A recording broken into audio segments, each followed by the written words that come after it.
2 ದಿನಗಳ ಹಿಂದೆ ನಮ್ಮ ಹುಬ್ಬಳ್ಳಿ ಧಾರವಾಡ ನಗರ ಕಮಿಷನರೇಟ್ ವ್ಯಾಪ್ತಿಯ ವಿದ್ಯಾನಗರ ಪೊಲೀಸ್ ಠಾಣಾ ಸರ್ಹದ್ನಲ್ಲಿರೋ ಒಂದು ಲೇಔಟಲ್ಲಿ ಒಂದು ಘಟನೆ ನಡೆದಿತ್ತು. ಅದರಲ್ಲಿ 2 ವೀಲರ್ ಮತ್ತು ಕಾರ್, ಅದು ಔಡಿ ಕಾರ್ ಒಂದಕ್ಕೊಂದು ಎದುರ ಬದರ ಆಕ್ಸಿಡೆಂಟ್ ಆಗಿ ಅದರಲ್ಲಿ ನಮೀಶ್ ಅನ್ನೋಂಥ ಒಬ್ಬ 9ನೇ ಕ್ಲಾಸ್ ಓದ್ತಾ ಇದ್ದಂಥ ಹುಡುಗಂದು ಸಾವಾಗಿತ್ತು.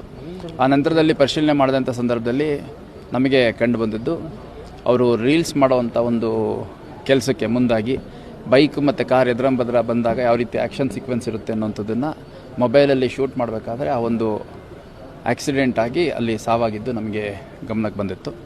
ಅದಾದಮೇಲೆ ಮೃತ ಹೊಂದಂಥ ಅವರ ಪೋಷಕರ ಕಡೆಯಿಂದ ನಾವು ಕಂಪ್ಲೇಂಟನ್ನು ತೊಗೊಂಡಿದ್ವಿ. ಆ ಕಂಪ್ಲೇಂಟ್ ತೊಗೊಂಡು ನಾವು ತನಿಖೆ ಮಾಡಿದಂಥ ಸಂದರ್ಭದಲ್ಲಿ ಆ ಗಾಡಿಯನ್ನು ಓಡಿಸ್ತಾ ಇದ್ದಿದ್ದು ಸಂತೋಷ್ ನಾಗರಾಜ್ ರಾಯ್ಕರ್ ಅನ್ನುವಂಥ ಒಬ್ಬ 17 ವರ್ಷದ ಹುಡುಗ. ಆತ ಕೂಡ ಮೈನರ್ ಇದ್ದಾನೆ.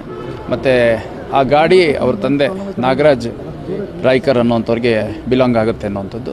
ಮತ್ತು ಈ ರೀತಿ ಘಟನೆ ನಡೆದಂಥ ಸಂದರ್ಭದಲ್ಲಿ ಕಾನೂನಲ್ಲಿ ಅವಕಾಶ ಇರುವಂಥದ್ದು, ಮೈನರ್ಸ್ ಏನಾದರೂ ಗಾಡಿ ಚಾಲನೆ ಮಾಡ್ತಾಯಿದ್ರು ಅಂದರೆ ಅದರ ಯಾರು ಪೋಷಕರು ಇರ್ತಾರೆ ಮತ್ತು ಆ ಗಾಡಿ ಓನರ್ ಯಾರು ಇರ್ತಾರೆ ಅವ್ರು ಜವಾಬ್ದಾರರಾಗ್ತಾರೆ ಅನ್ನೋವಂಥದ್ದು. ಅದರ ಹಿನ್ನೆಲೆಯಲ್ಲಿ ಸಂತೋಷ್ ನಾಗರಾಜ್ ರಾಯ್ಕರ್ ಆ ಹುಡುಗನ್ನ ಮತ್ತು ಅವ್ರ ತಂದೆ ನಾಗರಾಜ್ ರಾಯ್ಕರ್ ಇಬ್ಬರೂ ನಾವು ವಶಕ್ಕೆ ತೊಗೊಂಡು ನಿನ್ನೆ ವಿಚಾರಣೆ ಪಡಿಸಿ ಅವ್ರನ್ನ ದಸ್ತಗಿರಿ ಮಾಡುವಂಥದ್ದು ಮಾಡಿದ್ದೇವೆ.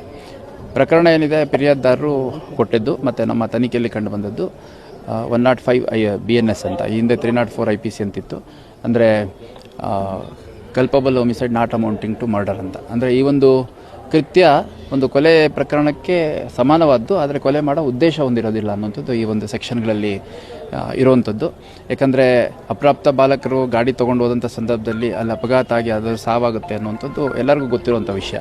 ಅದೇ ರೀತಿ ಅಜಾಗರೂಕತೆಯಿಂದ ವಾಹನ ಚಲಾಯಿಸಬಾರ್ದು ಅನ್ನುವಂಥದ್ದು ಎಲ್ಲರಿಗೂ ಗೊತ್ತಿರುವಂಥ ವಿಷಯ. ಅಷ್ಟಾಗಿಯೂ ಕೂಡ ಈ ಒಂದು ಘಟನೆ ನಡೆದಿತ್ತು. ಭಾಳ ಅನ್ಫಾರ್ಚುನೇಟ್ ಇನ್ಸಿಡೆಂಟ್. ಹುಡುಗ ಒಬ್ಬನೇ ಮಗ ಇದ್ದ ಅನ್ನುವಂಥದ್ದು, ಇನ್ನೊಂದು ಹೆಣ್ಮಗು ಇದ್ದು ಅನ್ನುವಂಥದ್ದು. ಇಬ್ಬರು ಮಕ್ಕಳಲ್ಲಿ ಇದ್ದಂಥ ಒಬ್ಬ ಮಗ ತೀರ್ಕೊಂಡಿದ್ದಾನೆ. ನಮಗೂ ಕೂಡ ನೋಡಿದಂಥ ಸಂದರ್ಭದಲ್ಲಿ ಭಾಳ ಬೇಸರ ಆಗಿತ್ತು. ಅದಾದಮೇಲೆ ಕಾನೂನಲ್ಲಿ ಏನು ಅವಕಾಶ ಇದೆ ಆ ಪ್ರಕಾರ ಇಬ್ಬರೂ ವಶಕ್ಕೆ ತೊಗೊಂಡು ವಿಚಾರಣೆಗೊಳಪಡಿಸಿ ಅರೆಸ್ಟ್ ಮಾಡಿದ್ದೇವೆ.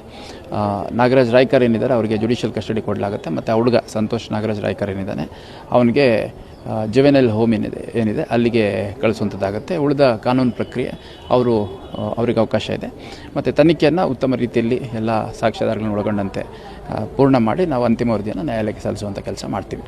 ಈ ಮುಖಾಂತರ ನಾನು ಎಲ್ಲ ಪೋಷಕರಿಗೂ ಮತ್ತು ಎಲ್ಲ ನಾಗರಿಕರಿಗೂ ಮನವಿ ಮಾಡುವಂಥದ್ದು, ಅಪ್ರಾಪ್ತ ಬಾಲಕಿಯರಿಗೆ, ಅಪ್ರಾಪ್ತ ಮಕ್ಕಳಿಗೆ ವಾಹನವನ್ನು ಚಲಾಯಿಸಲಿಕ್ಕೆ ಯಾವುದೇ ಕಾರಣಕ್ಕೂ ಕೊಡಬಾರ್ದು. ಹಂಗೆ ಕೊಟ್ಟಂಥ ಸಂದರ್ಭದಲ್ಲಿ ಏನಾದರೂ ಅಪಘಾತ ಆಯಿತು ಅಥವಾ ಏನಾದರೂ ಬೇರೆ ರೀತಿ ಕೃತ್ಯಗಳು ನಡೆದಿತ್ತು ಅಂತಂದರೆ ಅಪ್ರಾಪ್ತ ಮಕ್ಕಳ ಜೊತೆಗೆ ಅವರ ಪೋಷಕರು, ಗಾಡಿ ಓನರ್ಗಳು ಎಲ್ಲರೂ ಜವಾಬ್ದಾರರಾಗ್ತಾರೆ. ಈಗ ಈ ಕೃತ್ಯದಲ್ಲಿ ಅವ್ರ ತಂದೆಯನ್ನು ಗಾಡಿಯಲ್ಲಿ ಕುತ್ಕೊಂಡು ಓಡಿಸಿಲ್ಲ, ಬಟ್ ಗಾಡಿಯನ್ನು ಕೊಟ್ಟಿದ್ದು ಕೂಡ ತಪ್ಪು. ಆ ಮಗ ಅವ್ರ ತಂದೆ ಅವರ ಗಮನಕ್ಕೆ ತಂದಿದ್ನೋ ತಂದಿಲ್ಲ ಅದೆಲ್ಲ ನಂತರದಲ್ಲಿ ಕೋರ್ಟಲ್ಲಿ ಅವ್ರು ಪ್ರೂವ್ ಮಾಡ್ಕೋತಾರೆ. ಆದರೆ ಈಗ ಮಗ ಓಡಿಸಿ ಅಲ್ಲಿ ಯಾರನ್ನೋ ಕೊಲೆ ಮಾಡಿದ್ದಕ್ಕೆ ಇವಾಗ ತಂದೆ ಅರೆಸ್ಟ್ ಆಗುವಂಥ ಸಂದರ್ಭ ಬಂತು. ಆ ಥರದ್ದು ಬರಬಾರ್ದು ಅಂತಂದರೆ ಎಲ್ಲರೂ ಜವಾಬ್ದಾರಿಯಿಂದ ಎಚ್ಚರಿಕೆಯಿಂದ ಇರಬೇಕು ಅಂತ ನಾನು ಕೇಳ್ಕೊಳ್ಳಿಕ್ಕೆ ಇಷ್ಟಪಡ್ತೀನಿ. ಅದೆಲ್ಲ ವೆರಿಫೈ ಮಾಡ್ತಾರೆ. ಈಗ ಏನಾಗುತ್ತೆ, ಇನ್ಶೂರೆನ್ಸ್ ಇದ್ದರೆ ಇನ್ಶೂರೆನ್ಸು ಕ್ಲೈಮ್ ಆಗುತ್ತೆ. ಇನ್ಶೂರೆನ್ಸ್ ಇಲ್ಲ ಅಂತಂದರೆ ಮತ್ತೆ ಯಾರು ಆರೋಪಿಗಳಿರ್ತಾರೆ ಅವರೇ ಕಟ್ಕೊಡೋವಂಥ ಸಂದರ್ಭ ಎದುರಾಗುತ್ತೆ. ಮತ್ತು ಇದರಲ್ಲಿ ಆ ಹುಡುಗನೂ ಬಾಲಕ, ಅವನು 15 ವರ್ಷದ ಹುಡುಗ. ಅವನು ಸ್ಕೂಟಿ ಅದೇನು ಒಂದು 2 ವೀಲರ್ ಓಡಿಸ್ತಾ ಇದ್ದ.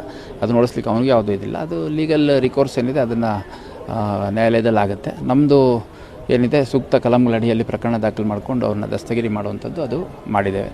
ಸೊ ಇದೊಂದು ಎಚ್ಚರಿಕೆ ಗಂಟೆ ರೀತಿಯಲ್ಲಿ ಎಲ್ಲರೂ ತಗೋಬೇಕು. ಯಾಕಂದರೆ ತಮ್ಮ ಮಕ್ಕಳು ಮಾಡೋ ಕೆಲಸಕ್ಕೆ ನಾಳೆ ದಿನ ಪೋಷಕರು ಅರೆಸ್ಟ್ ಆಗೋದು, ಜೈಲಿಗೆ ಹೋಗುವಂಥ ಸಂದರ್ಭ ಬರಬಾರ್ದು ಅಂತಂದರೆ ತಮ್ಮ ಮಕ್ಕಳು ಯಾವ ಗಾಡಿ ಓಡಿಸ್ತಾರೆ, ಅವ್ರಿಗೆ DL ಇದೆಯಾ ಇಲ್ಲೋ ಎಲ್ಲದನ್ನು ಪರಿಶೀಲನೆ ಮಾಡಬೇಕು ಅಂತ. ಎಲ್ಲದಕ್ಕಿಂತ ಮುಖ್ಯವಾಗಿ ಅಮಾಯಕ ಮಕ್ಕಳು ಸಾಯಬಾರ್ದು ಅನ್ನುವಂಥದ್ದು ನಮ್ಮ ಕನ್ಸರ್ನ್. ಸೊ ಅದನ್ನೆಲ್ಲ ಅರ್ಥ ಮಾಡ್ಕೋತೀರಿ ಅಂತ ನಾನು ಅದರ ಓದ್ಕೋತೀನಿ.